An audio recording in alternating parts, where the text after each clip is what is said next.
So much news coming out of the VMAC today. The Seattle Seahawks general manager John Schneider getting to work after getting back from Indianapolis, taking a machete to the roster.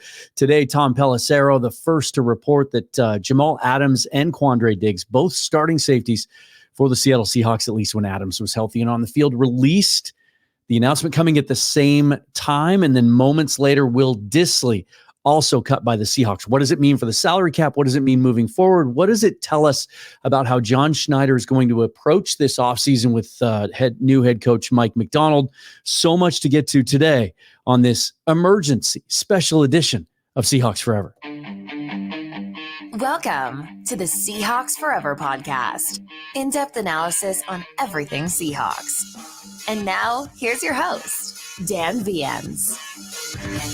You know, John Schneider said in his combine press conference that he was having to play catch-up, that he was behind on his normal offseason prep for the draft and free agency because he had to spend so much time at the beginning of the offseason hiring a head coach and hiring a coaching staff and transitioning from Pete Carroll into a new era. And so, you know, he also talked openly about how much work is done at the combine. Agents are met with. Plans are made. Evaluations are tightened up. And so you knew at the beginning of the league year, starting next week, the start of free agency, that this would be the week where there would be lots of Seahawk news. Moves would be made, either standing pat on certain players or moving on from them. And the biggest question going into this offseason, I think when you look at the roster, was what's going to happen with Jamal Adams. I've been saying for months that especially after Pete Carroll was fired, that it was a no-brainer. That I did not see Jamal Adams being on this roster in 2024 in any way, shape, or form. Diggs, I wasn't sure about. The cap savings was significant. It was nearly $11 million just for cutting Diggs alone last year of his deal. But I could see the appeal potentially to Mike Macdonald of having a veteran presence back there at free safety.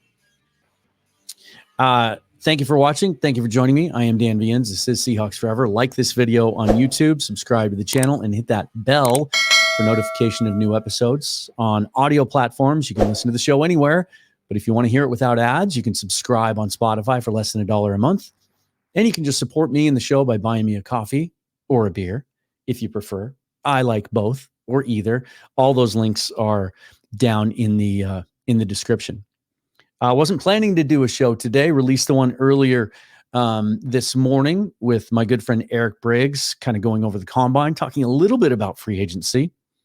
And it was funny because when I stopped recording and we spent probably another 15, 20 minutes catching up, the episode clocked in at about 40 minutes, which is about the max that I like to take these.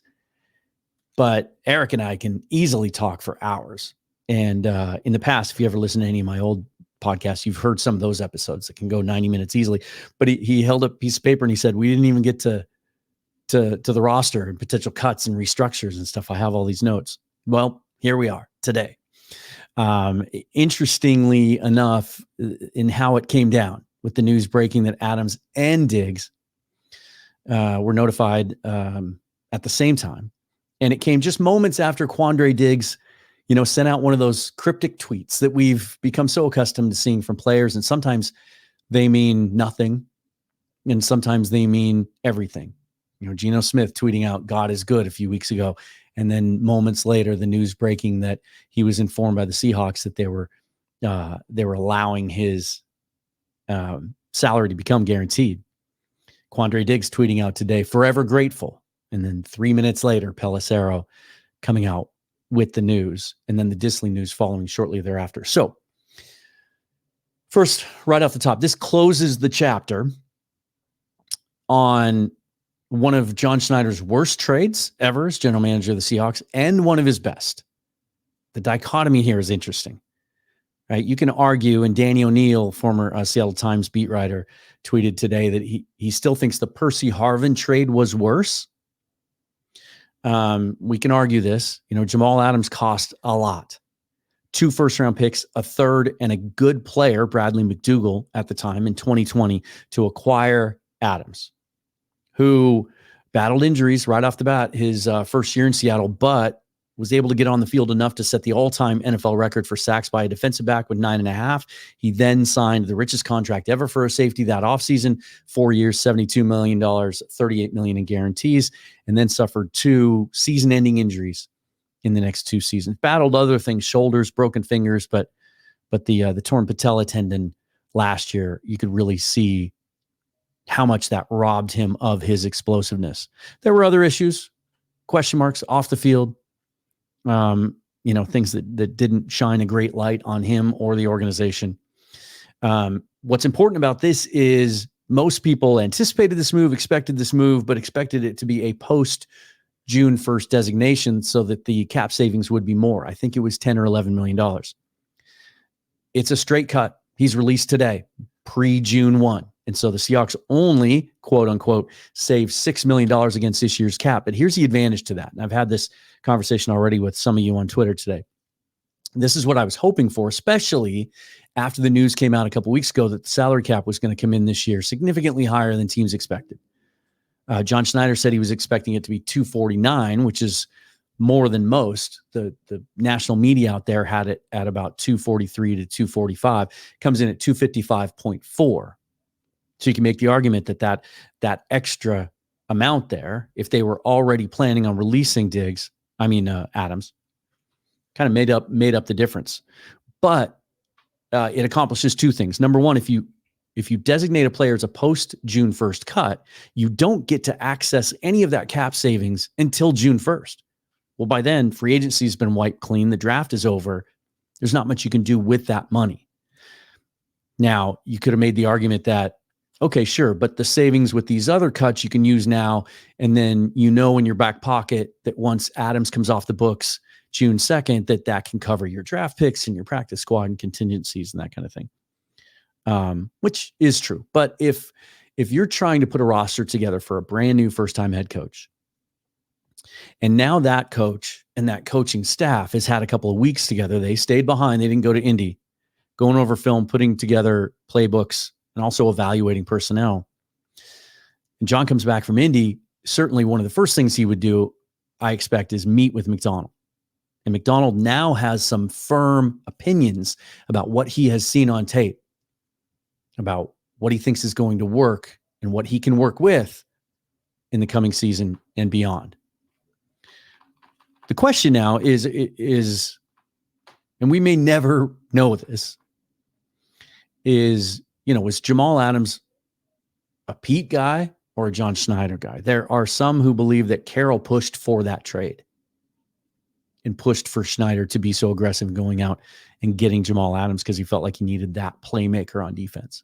If you remember at the time, the Seahawks were really struggling 2018, 19, 20, 21 with generating any kind of a pass rush up front. They had some draft misses, had some injury issues.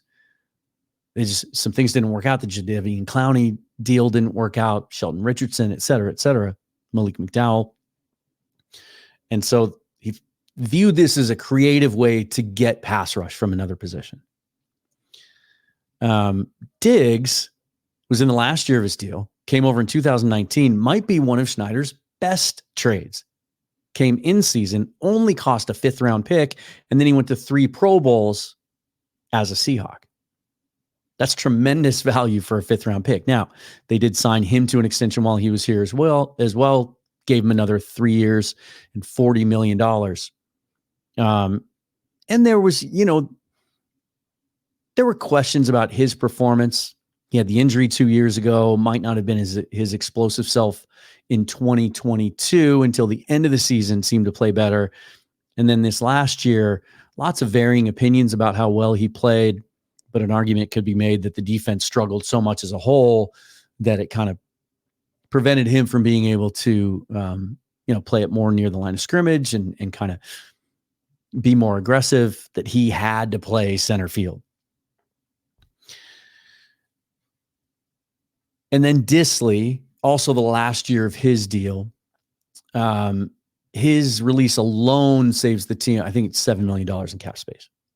Now, when I first went to look at this, this is what I tweeted, that John Schneider broke overthecap.com because the website was down for about a half an hour. I prefer their interface. I prefer their cap calculator. Although being forced to go over to Spot Track today, I found a tool there that I hadn't seen before that's a little more flexible in being able to enter in different cap hits for certain players if you're trying to project extensions and restructures, things like that, which we'll talk about in a second. So Disley 2018, of course, the UW product, fourth round pick in 2018, showed a lot of promise his first 2 years. The book on him coming out of UW was, some scouting reports had him as the best blocker in that tight end class in 2018, and with some upside as a receiver. And he certainly showed that early on in his rookie year in 2018, and then again in 2019 before suffering season-ending injuries both of those years. Had his best year in 2022, 34 catches, 3 touchdowns for his career, 127 catches, 1,400 yards, 13 touchdowns. Still just 27 years old. And just a great guy in the locker room, has the local tie with UW. He's from Montana. The Seahawks now are left with just one tight end on the roster, Brady Russell. And some of you might go, huh? Who's Brady Russell? Seahawks picked him up at the end of the preseason, beginning of the season last year, poached him off the Eagles practice squad. He contributed on special teams. I think he caught 1 pass. Really shows some upside as a receiver, good athlete. I can see him being a guy that's in the plans. They also signed Tyler Mabry once again to a futures contract. But Russell is an exclusive rights free agent as of next week, the start of the new league year. The Seahawks can retain him simply by tendering him. And I would certainly expect that now. But it wouldn't surprise me if Disley comes back. The tight end market is such that, every single year, more and more tight ends seem to be coming out of the college ranks ready to play in the NFL. And this year's no different. It's not as deep at the top. There's Brock Bowers, and then there's a huge drop-off. But there's a lot of depth. There's 10 to 12 guys that that could be available day 2 or even day 3 that could contribute and have a bunch of upside. All different shapes, sizes. Some are more like H-backs. Some are bigger. And then in the free agent market, the value of tight ends has come down. The top guys are going to get paid. But there's a bunch of guys on the market. And it's conceivable that Will Disley could very well test the market, come back at a much more reasonable number than the Seahawks were prepared to pay him, and maybe show some appreciation for the fact that, honestly, it sure appeared to most of us, and I would agree with this, that he was overpaid when the Seahawks extended him 2 years ago.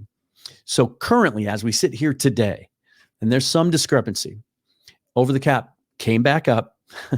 Their number is $36.2 million in available cap space as we sit here today.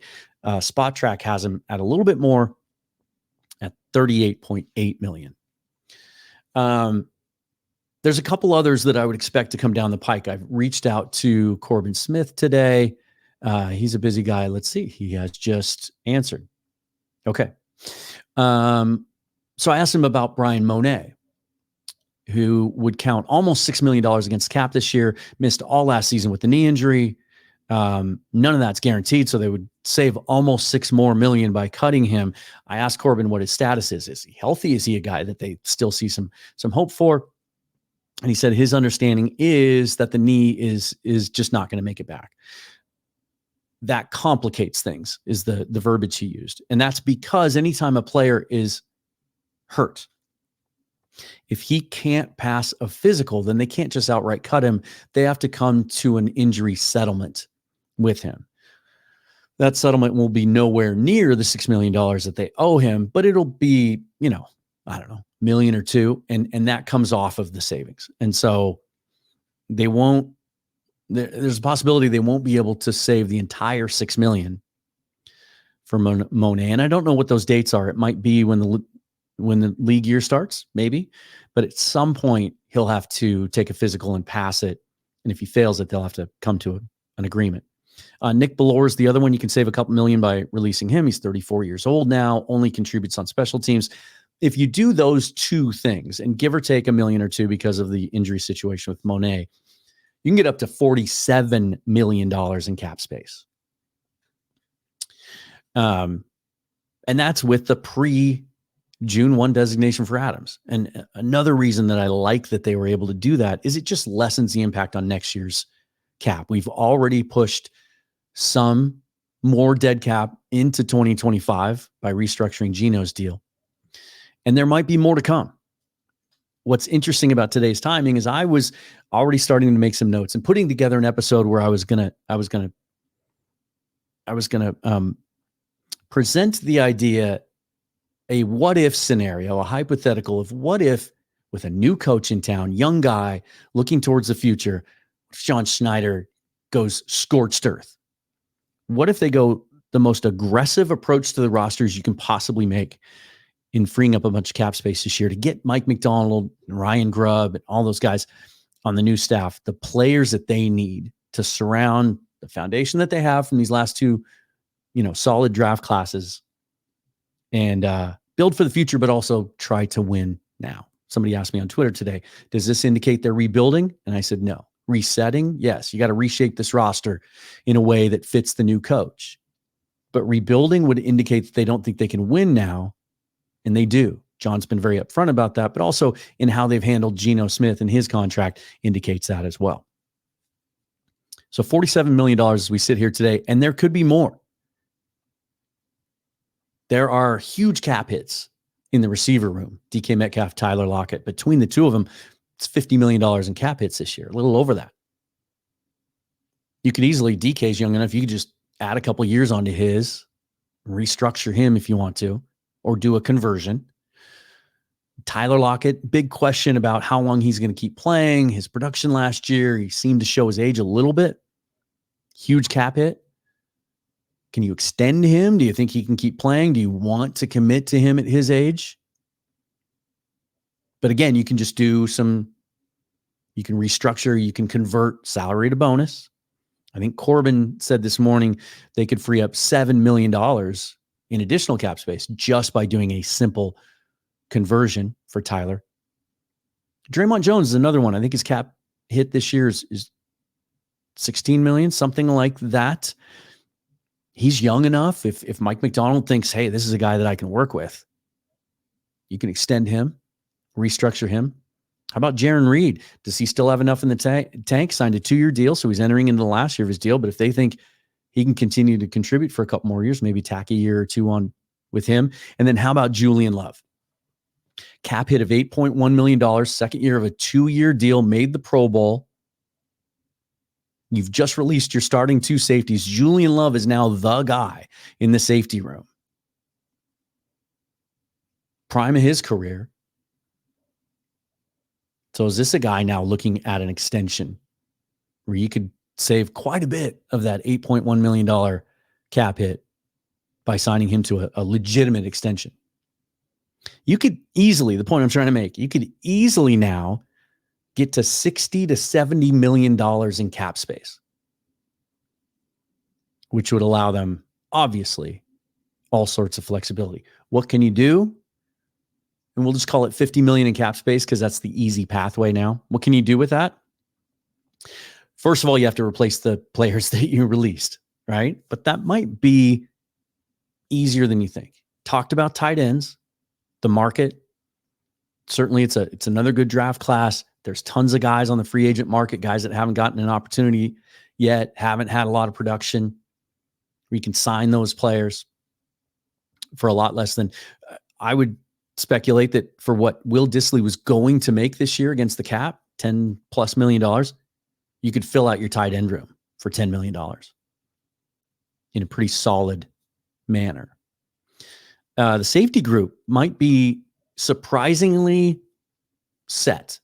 Certainly they're going to add to it, and it might even be a draft priority. But again, the market has been flooded. The value of safeties has diminished, which makes Jamal Adams' extension and even Quandre Diggs look even worse. Some guys are getting paid. Franchise tags are being handed out today. Antoine Winfield Jr. was just franchise tagged. The New England transition tagged Kyle Duggar. So there are some guys that, young guys that are going to get paid. But for the most part, we've also seen a bunch of veteran safeties released in the last week. If you just look at the free agent list right now, guys like Xavier McKinney, Cameron Curl, Kevin Byard, Micah Hyde, J-Ron Kearse, Darnell Savage, Taylor Rapp, Jeremy Chin, Ryan Neal, remember him, et cetera, et cetera. Guys in their 20s, 25, 26, 27 years old at the end of their rookie contract, guys who are veterans, guys in their early 30s, guys who were paid a lot of money last year who are still productive. It's going to be a buyer's market at safety, and this looks like a good safety class. But what about what's already on hand? You've got Julian Love, you have a Pro Bowler. Kobe Bryant was moved to safety by the previous staff last preseason, kind of out of necessity, but also because he they tried him in outside corner and just didn't quite take there. Just might not have the explosive short area quickness to cover better receivers. So he played as a rookie, played primarily in the slot, showed a penchant for making plays, knocking the ball loose, recovering fumbles. There seems to be more in the tank there. And I thought the conversion to safety was interesting. Just I questioned about whether he'd be physical enough, but he went out in the preseason. He laid some lumber and hit some dudes. I wonder if Mike Macdonald looks at Kobe Bryant and thinks, that's my next Geno Stone, a guy with corner, Jim Thorpe Award winner. He's got corner ball skills. And while the athleticism might not have translated at outside corner, might translate really nicely at free safety, or I think they had him playing strong safety last preseason.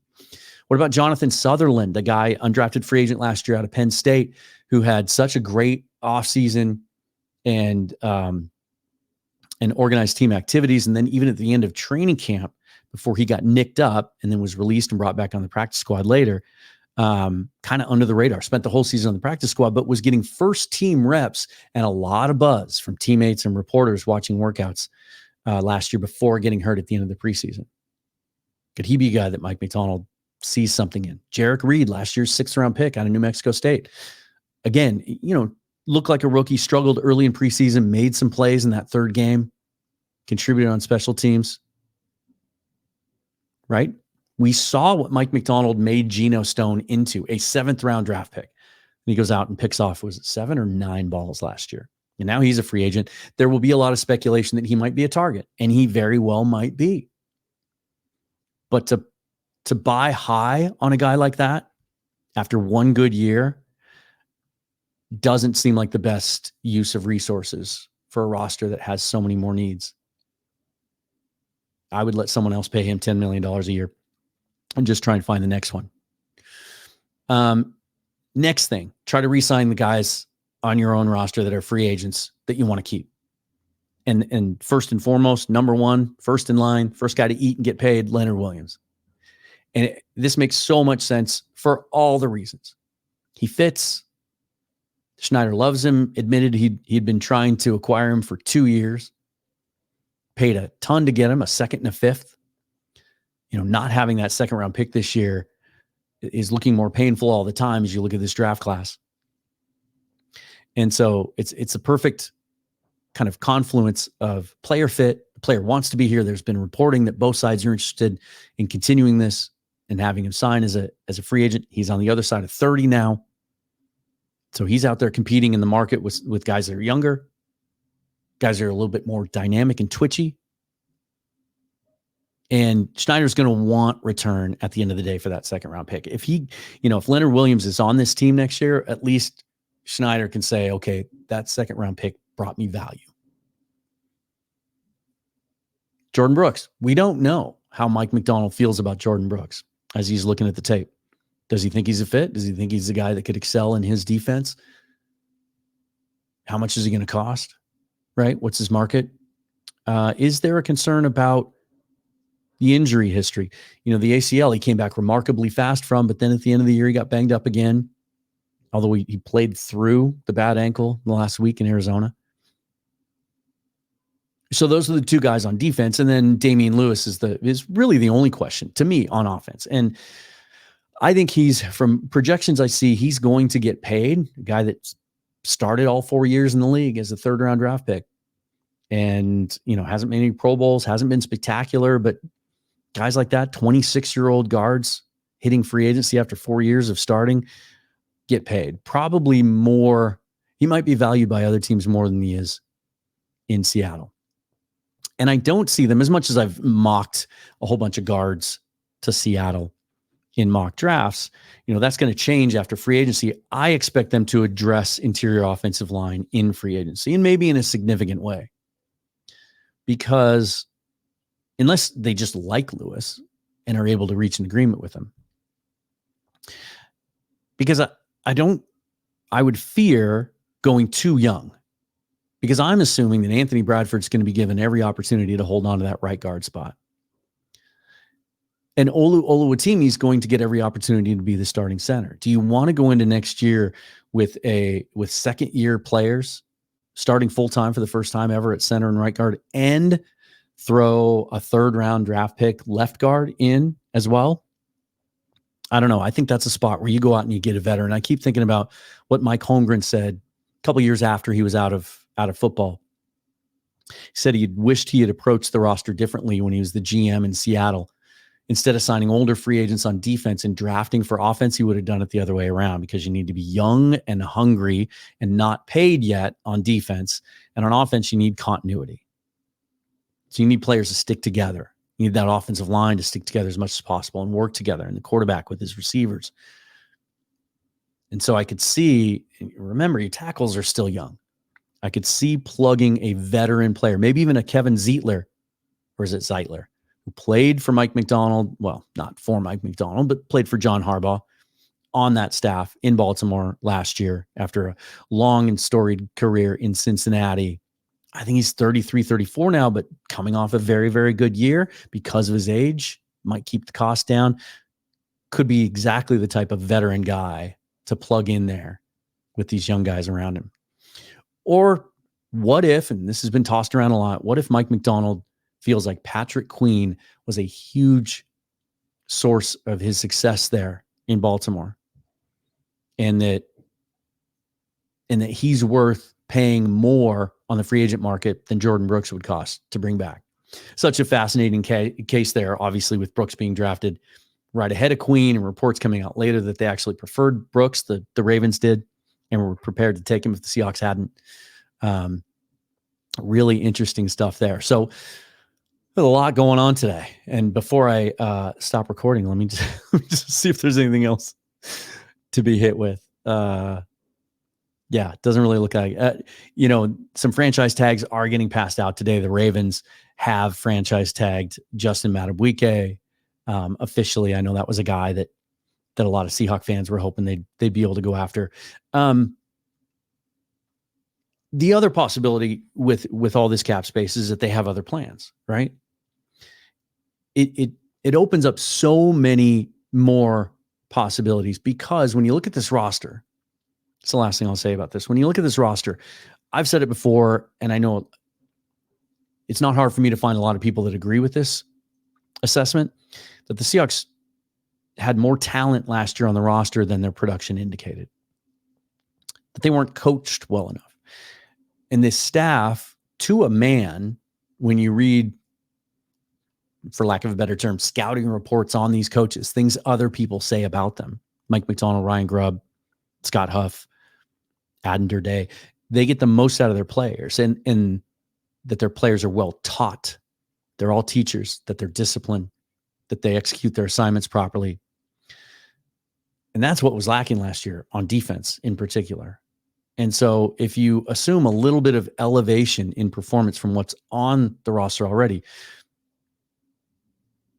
there aren't the gaping, blatant holes on the roster that make you think that they need to go out and sign 10 free agents.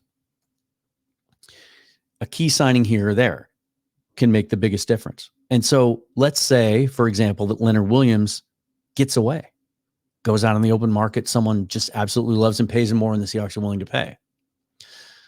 Well, now they have that money to spend. Christian Wilkins informed by the Miami Dolphins, this is just one example, that he will not be franchise tagged. So here's a guy who's younger, just at the end of his first rookie contract, bigger, different player, more interior, guy that can just eat up gaps, more of a just a big body run stuffer in the middle with a little bit of pass rush upside. Different player than Leonard Williams. Maybe a player like that is someone that the Seahawks value enough to go out and pay a bunch of money for. They'll certainly have that kind of flexibility now. And so this offseason just got a lot more fun. If you're into this kind of thing, I know some fans are mourning the loss today because Quandre Diggs had a huge fan base. They loved the way he engaged with them on social media. Not a lot of players do. I've witnessed up close how much his teammates love him, interacting with him. He always treated me really politely. And, maybe there's a chance that he gets brought back too after testing the market. But apparently he's already kind of reached out and talked about maybe going back to Philadelphia and re-teaming with Darius Slay, his former Lions teammate.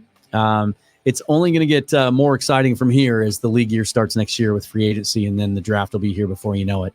Thank you for watching. Follow me on Twitter at Seahawks Forever. If there is any other big news over the next couple of days, I'll hop on and bring it to you. Also have some cool guests lined up. Your normal, regularly scheduled off-season programming will commence. Thanks again. My name's Dan. This is Seahawks Forever, and always go Hawks.